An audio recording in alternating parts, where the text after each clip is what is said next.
Hi guys, welcome back to Friday's Story Time with Beth. I hope you've had a good week.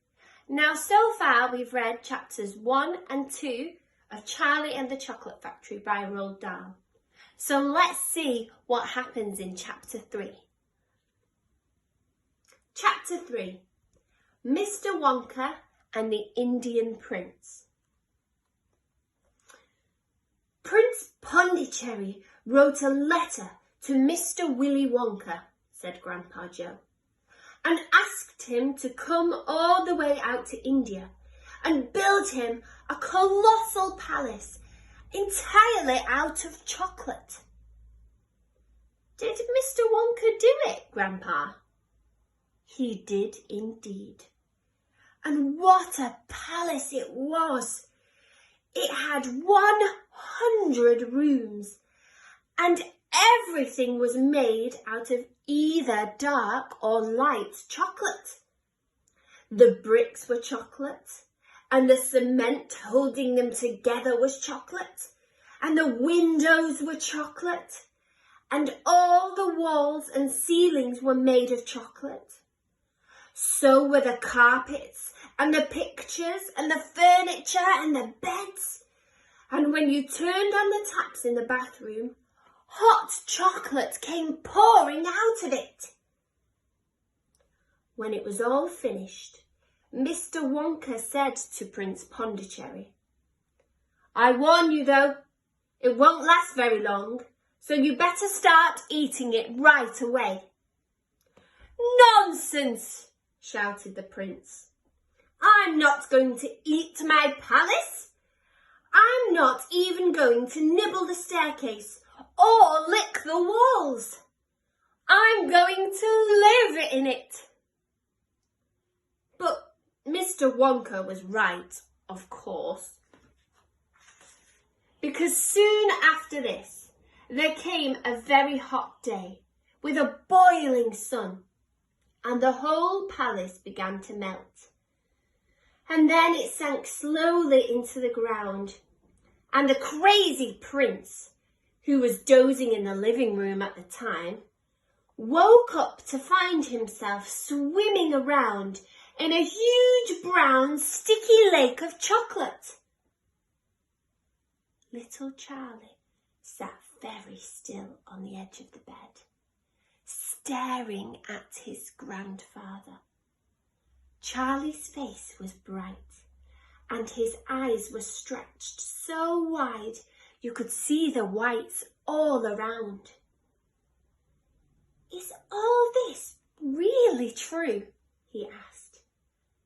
"Or are you pulling my leg?" "It's true!" cried all four of the old people at once. "Of course it's true! Ask anyone you like."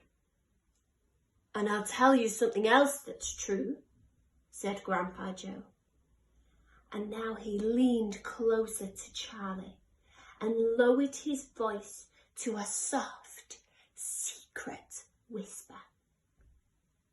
"Nobody ever comes out." "Out of where?" asked Charlie. "And nobody ever goes in." "In where?" cried Charlie. "Wonka's factory, of course." "Grandpa, what do you mean?" "I mean workers, Charlie." "Workers?" "All factories," said Grandpa Joe, "have workers streaming in and out of the gates in the mornings and evenings, except Wonka's. Have you ever seen a single person going into that place or coming out?" Little Charlie looked slowly at each of the four old faces, one after the other, and they all looked back at him. They were friendly, smiling faces, but they were also quite serious. There was no sign of joking or leg pulling on any of them. "Well, have you?" asked Grandpa Joe. I really don't know, Grandpa," Charlie stammered. "Whenever I walk past the factory, the gates seem to be closed." "Exactly," said Grandpa Joe. "But there must be people working there." "Not people, Charlie. Not ordinary people, anyway." "Then who?" cried Charlie. "Aha! That's it, you see.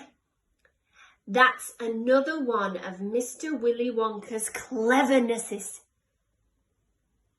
"Charlie, dear," Mrs. Bucket called out from where she was standing by the door, "it's time for bed. That's enough for tonight." "But Mother, I must hear." "Tomorrow, my darling."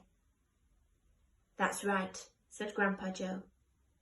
"I'll tell you the rest of it tomorrow evening. And I'll tell you the rest of it next week. I hope you enjoyed today's chapter.